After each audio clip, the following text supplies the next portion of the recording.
You're listening to the Options Insider Radio Network, the home of the Options Podcast. For more quality options programs, visit theoptionsinsider.com or search for Options Insider Radio Network in your podcast provider of choice. Listeners can also access all of our programming through our mobile app available in the iTunes and Google Play stores. Select programs are also available via live stream at mixlr.com/options-insider. That's mixlr.com/options-insider. Don't forget to follow along with your favorite programs and submit your own questions for the hosts at twitter.com/options, stocktwits.com/options, facebook.com/theoptionsinsider, or via questions at theoptionsinsider.com.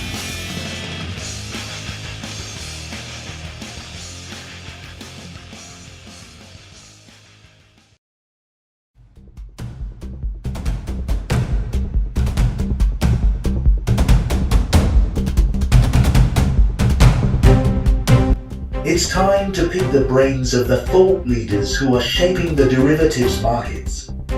From exchange leaders to brokerage CEOs, rising fintech stars, market-moving traders, and so many more. We'll sit down with them all for the benefit of you, the listener. Now it's time to roll out the hot seat for another Options Insider Radio interview.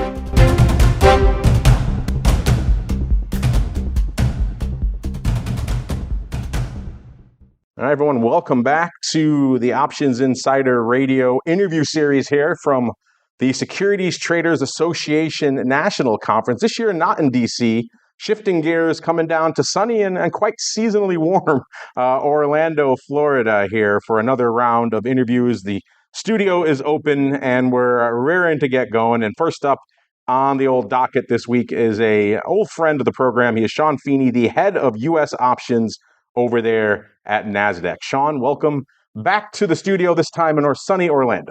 Mark, great to be here. And it is sunny Orlando, but it's also hot and muggy Orlando. It is hot. Last time we spoke, we were in Asheville. The weather was gorgeous. A little more temperate, yeah. Here, it is unseasonably warm. It's serious business. They were threatening triple digits. And then if it's not 97 degrees, it is torrential thunderstorms. So it's a serious business. But I have some stuff I wanted to talk about. But before we get there really quickly, obviously, this is STA, the Securities Traders Association Conference. They kind of obviously explore a lot of securities, but also the intersection, a lot more options content down here this year. They usually sprinkle a little bit of crypto in somewhere along the lines as well. What is it that brings you and NASDAQ options to STA this year? Well, for me, this is a great event to connect with a lot of my clients who have an interest in the regulatory side of things, right? I'm on a few different committee meetings. I'm on the Listed Options Market Structure Working Group, as well as STA Listed Options, where we talk about the hot button issues that are happening throughout the industry.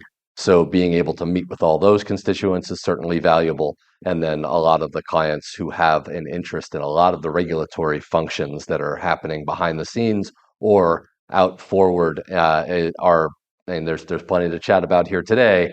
Some of it on the equity market structure side, which I would rather my colleagues probably present their position more so than myself on the options front, but there's also plenty to talk about in the options side as well. Let's get into some of those options talking points. Everyone, it seems like every time we gather together at one of these events, there's someone new throwing their hat into the options fray. This year is IEX. They're up, I think, a little bit after you to come talk about why they're adding. I've lost track what number we're on. 48, 742. I've lost track of how many venues now. So I'm curious for you. You guys at NASDAQ obviously run a few venues yourselves. What are your thoughts on yet another new player, this time IEX, getting into the options game? We own and operate 6 out of the now 18 options exchanges. And yes, IEX has announced that they are planning on implementing and jumping into the options arena. From that perspective, NASDAQ, we feel that we're very well suited to compete, irrespective of how many people end up jumping into the options landscape itself. We do note that the barriers to entry into this landscape are relatively low, so we understand that competition might end up coming into this space, but we're prepared to thwart that as best as we can by continuing to be the prime location for liquidity provision and the transfer of risk. I almost hesitate to bring it up because I can see virtually a lot of our audience, whenever I bring this up, their eyes are rolling. Here we go, another new exchange. Who cares? Especially for a lot of the retail, they're doing their 10 lots in Apple and Nvidia, and their experience is pretty good for the most part. If they're hitting bids, lifting offers, working somewhere in between in the liquid markets, they're doing pretty well. I could see why they would just say, it doesn't really matter. For you, operating 6 venues, seeing the continued proliferation of venues out there, do you perhaps even worry at some point down the road we're going to hit this tipping point, right? This inflection point where there's just so many, all the same players are connecting to the same venue, so we're routing the same kind of flow across all these different entities now. At some point, it seems like we're adding more layers of complexity to the system, and maybe that might come back down the road to bite us. Is that something that gives you pause over there at Nasdaq? Liquidity fragmentation is always a concern.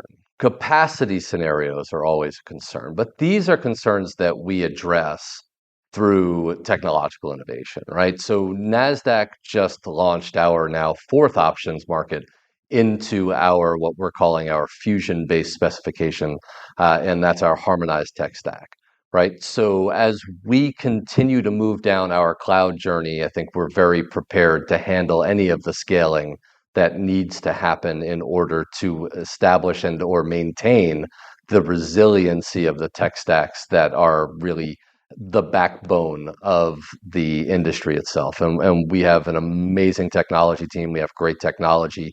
As other exchange groups come into the fray, we really have to stand on our laurels of our technology as the basis for how it is that we perform that facilitation of the transfer of risk in the most efficient manner possible.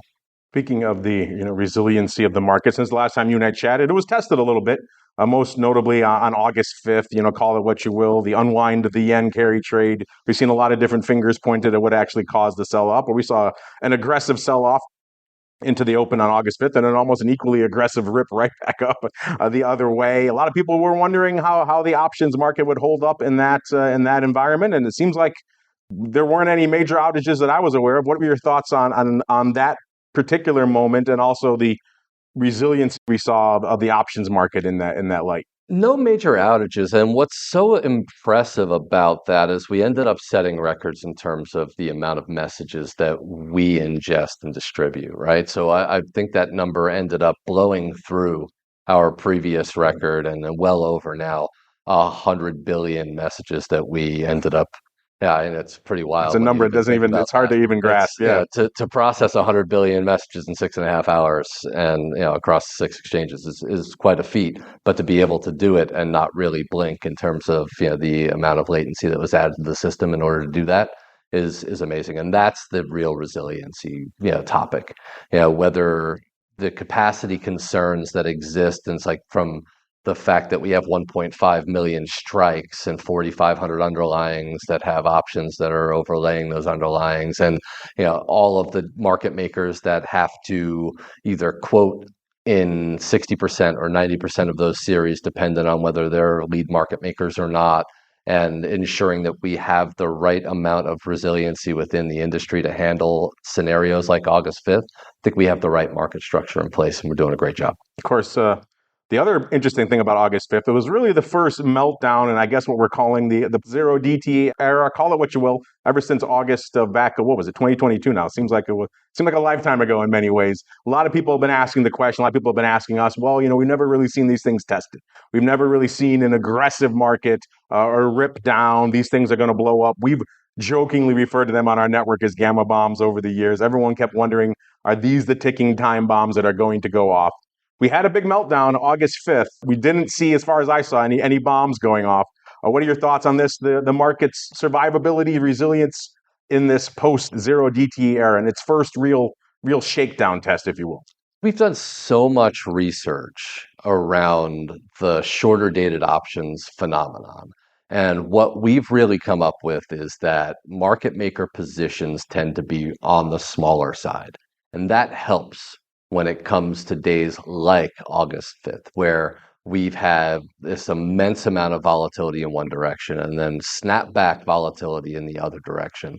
And market makers have been very good at being able to be nimble with their position management and their risk management to be there, be the backstop for the liquidity when needed, and then be able to, at the same time, stand up these markets and really have the kind of resiliency that's needed in order to be able to absorb this kind of volatility. Speaking of expirations, I know you guys are pretty excited about, are we calling them Metals Mondays? Is that what it is? You got SLV, GL. I'm on Metals Monday. Feel free to borrow that if you want. Mondays, I think that has a certain ring to it. It's got a nice ring to it. But yeah, we did list Monday expiring options now on 3 instruments. So 2 metals, GLD and SLV ETFs, and then TLT, which is the Barclays 20-year bond ETF. So those trading is now available on Mondays, Wednesdays, and Fridays in those 3 instruments. We ended up pulling back our request for Monday options to be listed in USO and UNG. But I would imagine that we'll continue to perform some analysis on that front, and then if suitable, and then if appropriate, we may look to. Is that too much vol in the energy market right now, or what was behind that? We had actually seen a drop off in the overall volumes since the listing of Wednesdays, and I know that it wasn't necessarily a causation versus reality scenario, but at the same time, we wanted to make sure that when we're suggesting to add product, that we're doing it in the most responsible manner possible, right? So if we see a drop off, it gives us pause and it allows us time to analyze that data further and then make the right decision for all investors. You don't want to cannibalize the flow you have, just spreading it out over multiple days. Speaking of new products and options, on the last time we chatted, I think you had a bit of a dim view on the outlook for the Bitcoin ETF options. We've got a few more months under our belt, and any light you can shine on that for our listeners? I was bullish on this year. This year, okay. This year. And we went through the kind of whole 240-day process, and that is coming to a close. September 21st is actually what we refer to as the drop dead date, or the last day that the SEC can weigh in on decision here on the ETFs that hold Bitcoin and whether to approve the options on them. We have answered every one of the comments that the SEC put forth in proceedings through some amendments to that filing, and there is still one live filing that's out there right now. I don't believe it was the right way to go by packaging multiple products. So the one filing that we have out there is actually a single product filing for the iShares Bitcoin Trust, which is IBIT. Also happens to be, to have the largest amount of assets under management of the ETFs that have Bitcoin embedded in them, and we are anxiously awaiting the SEC's decision. There are a couple of other wrinkles that need to kind of happen outside of that. In the event that the commission does approve these options, we still need to ensure that the CFTC is okay with the Options Clearing Corporation clearing and settling options with a physically delivered commodity embedded within them. So there's some there, and then there's a little bit of mishigas around the definition of a fund share, and then to include digital assets into them. So there could be some more kind of delays after the SEC does make their decision, if that decision is positive. But they aren't very long delays, I don't think. The SEC has certainly been the longest poll thus far in terms of kind of determining that suitability, and we're looking forward to it. And if we do achieve approval, then we'll kind of tackle next steps at that point. So you're still bullish, you think, this year at this point, or? I am mildly bullish for this year. I guess we'll take it. Compared to some other people I was talking to, that's pretty optimistic. So I guess our hardcore listeners will have to settle for that. Speaking of hardcore, when we were down at OIC, I was amazed. I never thought I would come out of there talking as much about flex as I did. It seems like everyone was just, I think the technical term is giddy about flex these days for so many reasons. All these, embedded derivative ETFs out there are just driving so much flow and flex, and using them to convert to get rid of the exercise risk. And there's flow and flex for days these days. So I'm curious, are you folks at Nasdaq, are you as giddy about flex as everyone else seems to be these days? It seems to be the flexiest topic. It is. It is. It's the hot thing. It's something that we have been monitoring for quite some time, and we do have a plan to release an electronically available flex product on the ISE in Q1, Q2 of 25, pending approval from the SEC. So we have taken notice and we have taken action to shore things up, and there are some other more archaic elements of the existing offering on the Philadelphia exchange and that flex offering, which we're looking to button up into 2025 as well. We do notice the volume. A lot of it, I think, is really rates based, right? And when we have this kind of interest rate volatility, and you have many firms that are kind of trying to manage to their balance sheet, and they can do so using strategic trades that have bespoke and very specific and or quote unquote flexible expiration dates and then settlement procedures. You see a lot of the activity kind of melting into that. And then the increase that we've seen in AUM of ETFs with options embedded within them has just been the icing on the cake. It's a smaller percentage currently of that flex volume, but as we continue to see the AUM building in those instruments, will continue to see additional volume in flex. So overall, long term, as we have interest rate volatility, there's going to be more flex volume. And then as we continue to pick up the AUM and these option embedded ETFs, continuing to have that bull train running on flex. So yes, we are bullish on flex. Well, Sean, I appreciate you joining us here in the studio to kick off things. We got quite the freight train of people ahead of us that we have to get to. But before we roll on out of here, we like to leave our audience wanting more. So if you got any interesting hints, any interesting teases of things up your sleeve over there at Nasdaq Options you want to dangle in front of the listeners, now is the time, sir. The floor is yours. Oh gosh, there are so many different things that we could dangle, but at this point, I think we're going to be very, very safe. And I'd say, we will look to perform our analysis as to what instruments might be suitable for product expansion moving forward. Probably still stay within that ETF regime at this point. But Nasdaq is committed to putting the right product in front of the industry and in front of investors.